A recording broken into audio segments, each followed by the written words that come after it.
Alors, comment on a segmenté? C'est un travail qui a été très important chez Kia, la segmentation, parce on est parti de là en fait, toute la recherche clinique menée sur ces 150 femmes où on a trouvé nos 3 types de peau, on est vraiment parti de là. Alors on s'est dit, bon, 3 types de peau, 3 besoins, donc 3 soins, ça c'était assez logique. 3 crèmes qui sont des crèmes anti-âge globales, parce que les peaux matures ont des besoins bien spécifiques et en l'occurrence elles subissent souvent une une aggravation simultanée des signes de vieillissement cutané. Donc c'est intéressant pour une peau mature d'avoir du soin anti-âge dit global, c'est-à-dire pas un seul hydratant ou un seul anti-rides qui va traiter tous les signes de vieillissement. Donc on a formulé 3 crèmes qui répondent aux besoins des peaux matures préservées, fragilisées ou carencées, qui ont des besoins communs et qui ont des besoins spécifiques. Donc vous avez la crème initiale, qui est pour les peaux matures préservées, qui va à la fois améliorer la régénération cellulaire grâce à la sève de Sangre d'Aldrago, qui va lutter contre tous les signes de vieillissement cutané grâce à ce qu'on appelle le complexe chronorésistance, mais qui va aussi répondre aux besoins des peaux préservées, qui est surtout de la stimulation en fait. Ce sont des peaux qui sont, comme le dit bien le titre, qui sont encore belles, et on part du principe que c'est un peu comme quand vous n'êtes pas malade, vous n'allez pas chez le médecin, ou là ça va être un peu pareil, on va aider la peau à garder sa bonne santé, d'où le besoin de stimulation dans les mécanismes cutanés. La deuxième crème, c'est la crème intense pour les peaux fragilisées, qui ont une peau plus marquée déjà, avec comme explication peut-être un capital génétique qui est moins bon au départ, mais aussi une exposition aux facteurs, ce qu'on appelle les facteurs extrinsèques de vieillissement plus importants, le soleil, le tabac, la pollution. Bref, ce sont des peaux qui sont plus fragilisées et qui ont besoin de réparation. Et c'est ce que va faire ce soin. Donc comme le premier, on a la sève qui est régénérante, on a le complexe chronorésistance, mais on a un actif réparateur qui est de l'extrait de noyau de date qui va aller en fait faire comme un pansement sur les cellules cutanées. Dernier soin, c'est la crème extrême qui est pour les peaux dites carencées. Donc là, on va chercher à apporter en externe à la peau ce dont elle a besoin pour se relancer un petit peu. Ce sont des peaux qui sont les peaux les plus marquées en fait. Et là, c'est de l'extrait d'huile d'olive et jojoba qui a été utilisé. Alors, c'est pas juste de l'huile, hein, il y a tout un processus qui est fait pour aller extraire la particule la plus intéressante, la molécule la plus intéressante de l'huile en fait. Donc ça, c'est nos 3 soins qui se mettent matin et soir. Et on a en fait associé à ces 3 soins pour des femmes qui ont des besoins beaucoup plus spécifiques. Prenons l'exemple d'une peau qui était avant grasse et qui va devenir, avec les bouleversements hormonaux, plus mixte ou même sèche.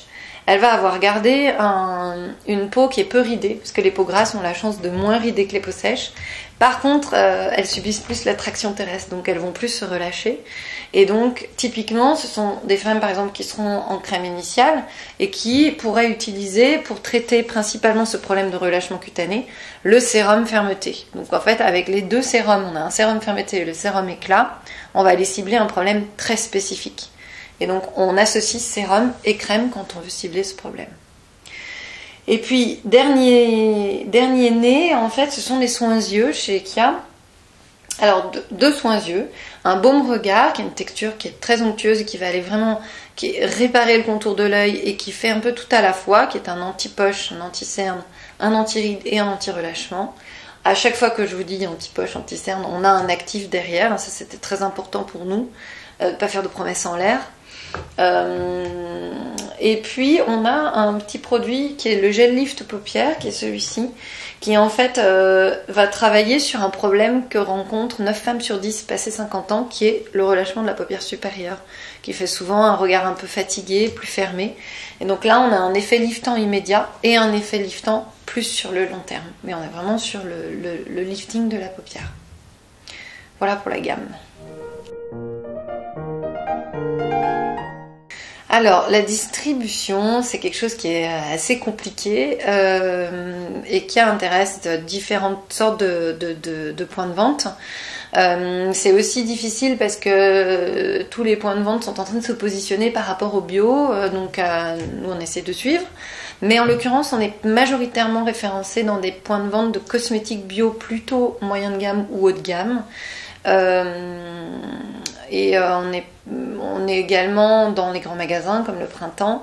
On a un petit peu de... Et puis ouais, après pour vous dire que ça peut être varié, on a quelques parfumeries qui ont envie de jouer la carte du bio. Pas facile pour elles parce que ça décrédibilise aussi le reste de leur offre. Mais on a également des pharmacies qui, elles, sont très légitimes dans le bio. Quelques instituts de beauté qui ont aimé l'expertise d'Ekia pour les peaux matures. Donc voilà, on a à peu près une soixantaine de points de vente aujourd'hui. Alors au quotidien, les difficultés... Alors c'est vrai qu'il y a deux phases en fait dans le lancement de la marque. Il y a la phase préliminaire avant le lancement et après le lancement. Avant le lancement, bizarrement, c'est ce qui peut sembler le plus difficile et c'est en fait pas le plus difficile. On a eu une petite difficulté avec notre sève qui a été difficile à incorporer. Il a fallu qu'on trouve le bon dosage. Parce que je vous ai dit que tout à l'heure, la sève augmentait le nombre de fibroblastes de 40%, mais quand elle est mise directement en contact avec ces fibroblastes. Donc comment en déduire le dosage dans la crème pour qu'ensuite ça aille jusqu'aux fibroblastes, sachant qu'en général, il y a entre 1 et 5% d'un actif qui peut aller éventuellement jusqu'au derme. C'est même pas prouvé. Donc ça, il a fallu faire beaucoup de tests en fait pour approcher le pourcentage de concentration de la sève. Et c'est aussi une sève qu'on ne peut pas saucissonner entre guillemets. C'est aussi la preuve que la nature est très bien faite. Il faut la prendre dans son intégralité. Elle est beaucoup plus efficace. Il y a une espèce d'alchimie qui se passe entre ces différents composés, ces différentes molécules, que si vous extrayez une molécule de la sève. Donc ça, voilà, ça ça nous a pris du temps, ça a été difficile.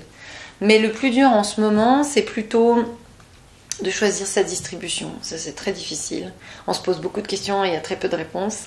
Et la deuxième difficulté, c'est chaque choix qu'on fait au jour le jour, de se demander si ça va bien dans le sens de la marque, dans les valeurs de la marque, dans ce qu'on a, dans cette sincérité dont j'ai parlé tout à l'heure, dans l'expertise, l'innovation. Donc chaque pas qu'on fait en avant doit aller dans ce sens-là.